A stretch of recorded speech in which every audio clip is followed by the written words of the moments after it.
वो समय था अंग्रेजी सल्तनत की हुकूमत का, जब पूरा भारत गुलामी की बेड़ियों में जकड़ा हुआ था और हर भारतीय कराह रहा था। हर देशवासी की एक ही ख्वाहिश थी और वो थी आजादी।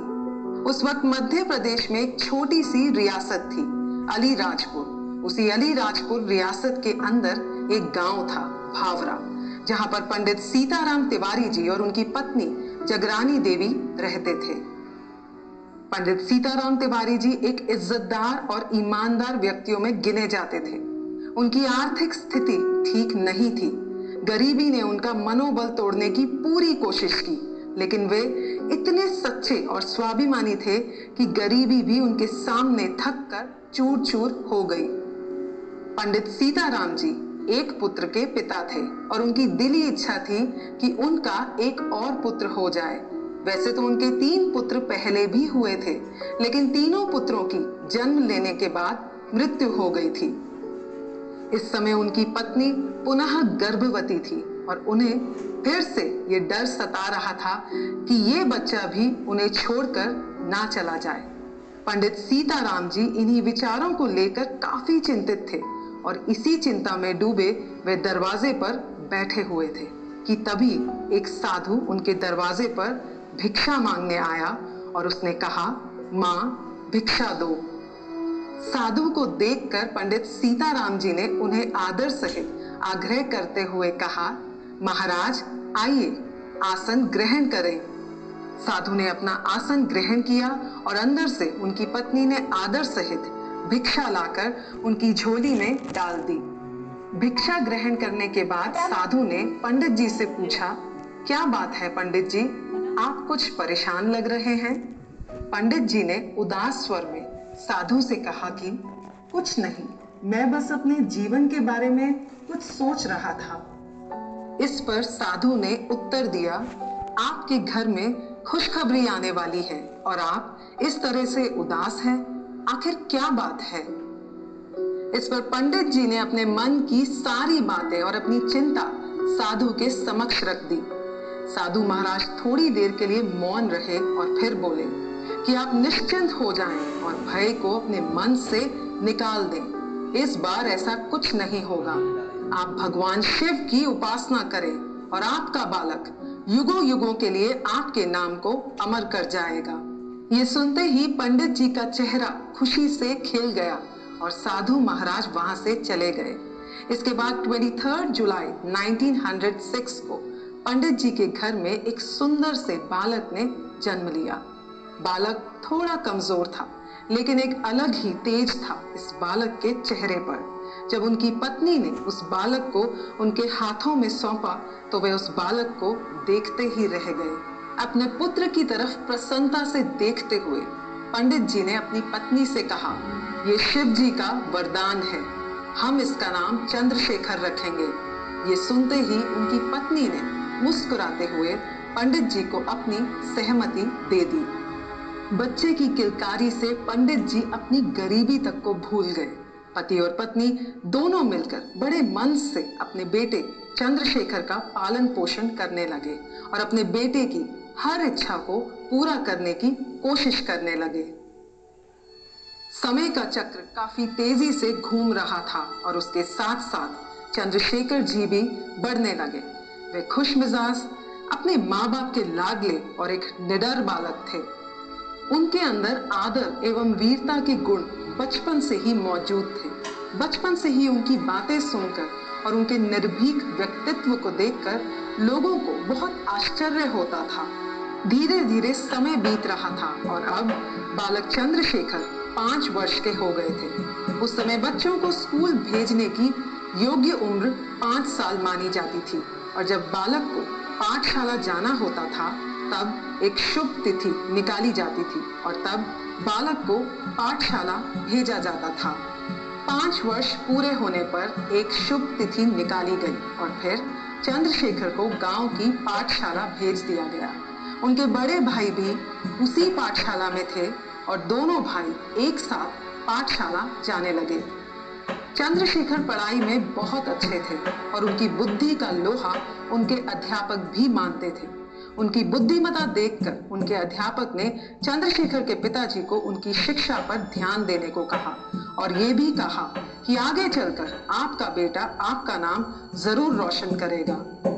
पुत्र की ऐसी प्रशंसा सुनकर पंडित सीताराम जी बहुत खुश हुए और उन्होंने उस समय अपने गांव के एक पढ़े लिखे व्यक्ति मनोहर लाल त्रिवेदी जी को चंद्रशेखर को घर पढ़ाने के लिए नियुक्त कर दिया। चंद्रशेखर बहुत न्यायप्रिय थे और न्याय को लेकर उनकी लालसा भी बहुत थी। उनके बचपन में घटी एक घटना से उनकी न्याय बुद्धि का प्रमाण मिलता है। एक बार की बात है, त्रिवेदी जी दोनों भाइयों को पढ़ा रहे थे। त्रिवेदी जी पहले से ही चंद्रशेखर की न्याय बुद्धि से वाकिफ थे। उन्होंने सोचा कि चंद्रशेखर जी को परखा जाए कि अगर मैं गलती करता हूं तो ये क्या करते हैं। तो उन्होंने एक ऐसा शब्द गलत तरीके से बोला जो चंद्रशेखर को पता था।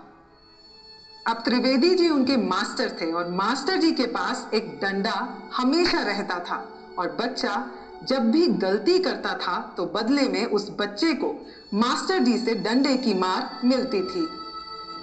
लेकिन इस बार गलती करने वाले मास्टर जी खुद थे।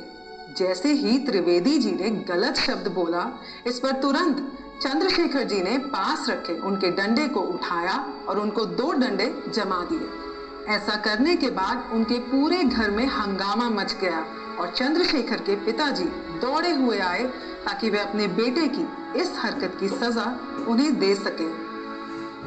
लेकिन त्रिवेदी जी ने पंडित जी को रोक लिया और फिर उन्होंने चंद्रशेखर जी से पूछा कि तुमने अपने गुरु पर हाथ क्यों उठाया? अपने गुरु के प्रति ऐसा व्यवहार ठीक नहीं है। इस पर चंद्रशेखर जी ने बड़ी मासूमियत और निडरता से जवाब दिया कि मैंने आपको अनजाने में या अपने दुर्व्यवहार के कारण नहीं मारा, मैंने तो आपकी गलती की वजह से आपको मारा है। न्याय तो सबके लिए एक समान होना चाहिए। इस पर त्रिवेदी जी ने चंद्रशेखर जी को प्यार से गले लगा लिया और उन्होंने पंडित जी से कहा कि आपका पुत्र कोई साधारण व्यक्ति नहीं होगा, युगों युगों तक इसका नाम याद रखा जाएगा। दोस्तों, वे इतने बहादुर थे कि वे किसी चीज से भी नहीं डरते थे। एक बार की बात है, दिवाली का पर्व था। उस समय उनकी उम्र 8 या 9 वर्ष की थी। वे अपने दोस्तों के साथ फुलझड़ियां जला रहे थे। उस समय उनके आसपास छोटे बच्चे खड़े थे जो उन्हें देख रहे थे। उन बच्चों को प्रसन्न करने के लिए चंद्रशेखर जी ने अपने हाथ में 8-10 फुलझड़ियां लेकर जलाईं, जिससे आसपास काफी रोशनी हो गई। यह देखकर बच्चे और भी खुश हो गए और तालियां बजाने लगे। तभी ना जाने कैसे उनकी हथेली जल गई।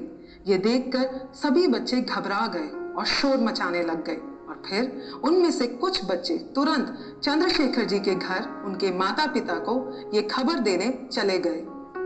चंद्रशेखर को ऐसी स्थिति में देखकर उनके साथी परेशान हो रहे थे, लेकिन चंद्रशेखर थे कि मुस्कुरा रहे थे और अपने हाथ की जलन और पीड़ा को दबाए खड़े थे, मानो कुछ हुआ ही ना हो। उन्होंने अपने परेशान मित्रों को अपने पास बुलाकर कहा कि भाई, तुम लोग क्यों परेशान हो रहे हो? ये छोटी सी चोट है और जल्द ही ठीक हो जाएगी। उन्होंने आगे कहा, इस देह को कभी ना कभी तो मिटना ही है और इससे इतना मोह ठीक नहीं है। दोस्तों, इतनी कम उम्र में इतनी सुलझी हुई बात कहना वाकई बड़ी हैरानी की बात थी। उनके 4 भाइयों में सुखदेव जी ही जीवित थे और अपने भाई से उनका संबंध बहुत ही स्नेह भरा था।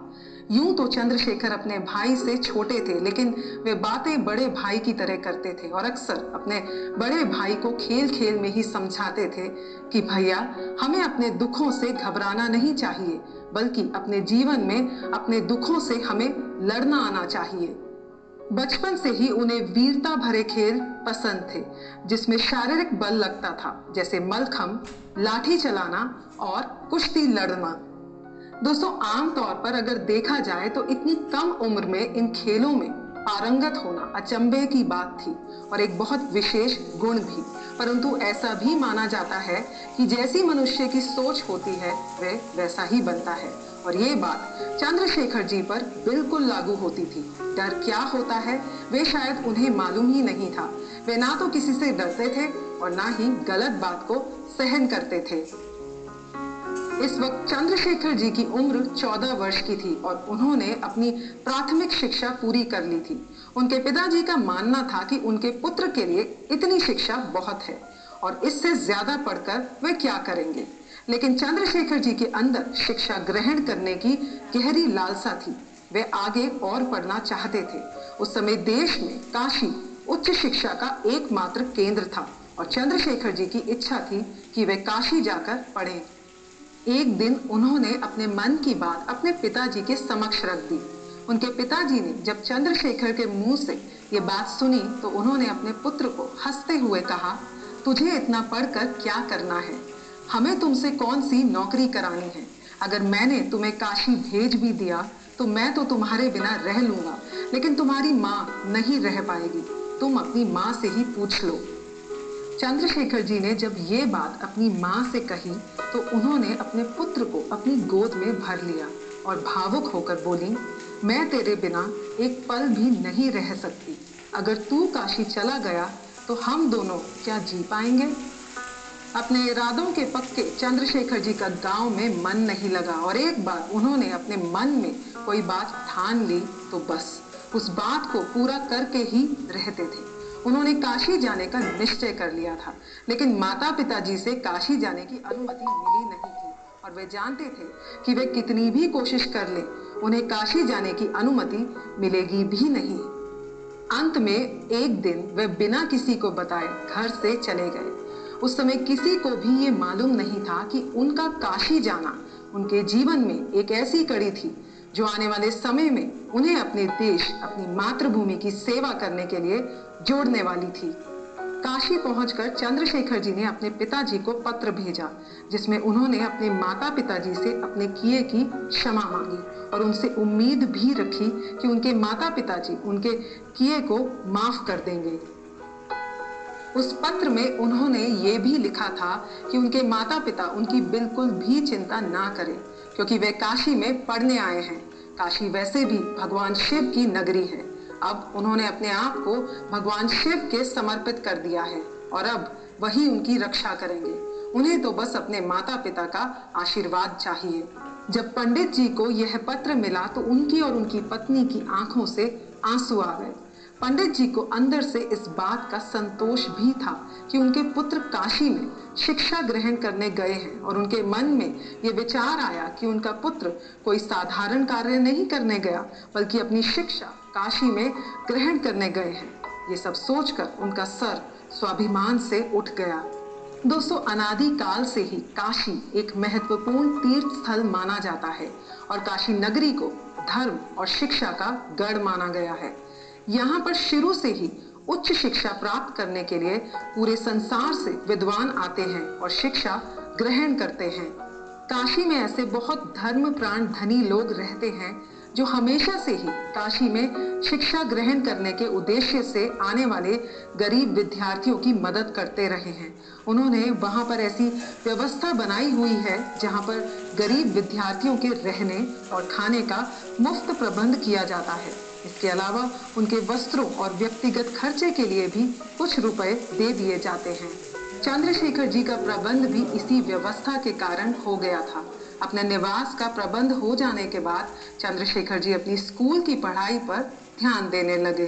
दोस्तों, जिस समय चंद्रशेखर जी काशी में अपनी पढ़ाई करने गए थे उस समय भारत एक क्रांति के दौर से गुजर रहा था और देश की आजादी को लेकर लोग बहुत जागरूक हो गए थे। क्या ये आजादी का दौर चंद्रशेखर जी के जीवन में कोई नया मोड़ लेकर आएगा? जानने के लिए बने रहिए मेरे साथ क्रांति के इस सफर पर।